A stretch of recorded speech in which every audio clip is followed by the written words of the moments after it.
At 2:13 in the morning, my GPS told me to turn left.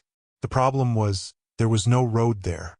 Only a wall of trees, a broken fence, and darkness so thick my headlights barely reached through it. I slowed the car down and stared at the screen. The blue line on the map continued straight into the forest, as if a road had always been there. Then the voice repeated, "Turn left." I should have kept driving. I should have ignored it, turned around, and gone back to the highway. But 3 years earlier, my sister Lena disappeared on a night just like this.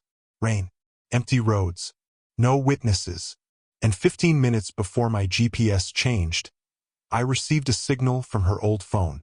A phone the police told me had been destroyed. The location was only one word: Ashvale. I had searched that name before. There was no Ashvale in this county. No town records. No old maps. No abandoned settlement. Nothing. But now, in the middle of the night, my GPS was telling me Ashvale was less than 5 miles away. I turned left. For a moment, my headlights hit nothing but trees. Then the forest moved. Not like branches shifting in the wind. It moved apart. A narrow road appeared between the trees, wet with rain, black as glass, stretching deeper into the woods. I sat there for a few seconds with my hands frozen on the wheel. Then I drove in. The road was too smooth to be abandoned, but there were no markings, no signs, no tire tracks. My radio cut to static. My phone lost service. The GPS screen went black. But the road kept going. After 20 minutes, the trees ended.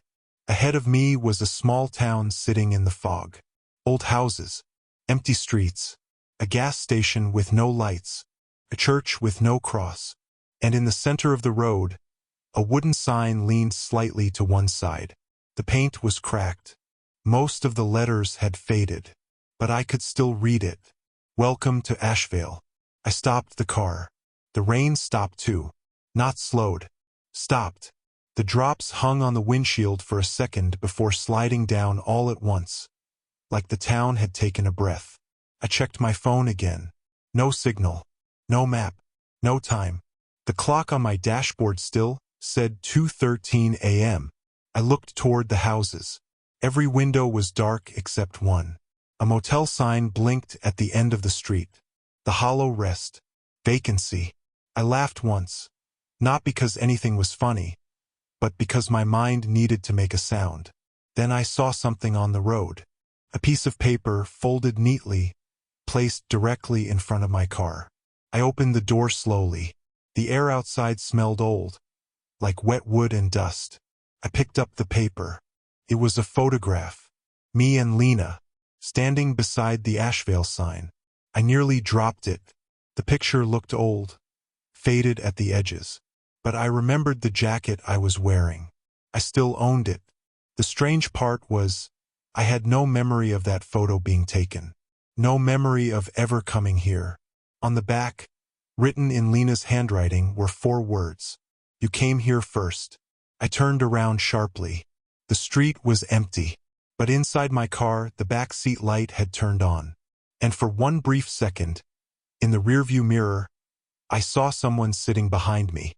A girl with wet hair. Lena. I spun around. The seat was empty. When I looked back at the mirror, the light was off. The street was silent again. Then the motel sign flickered. Once, twice, and beneath the word vacancy, another word appeared in red letters. Expected.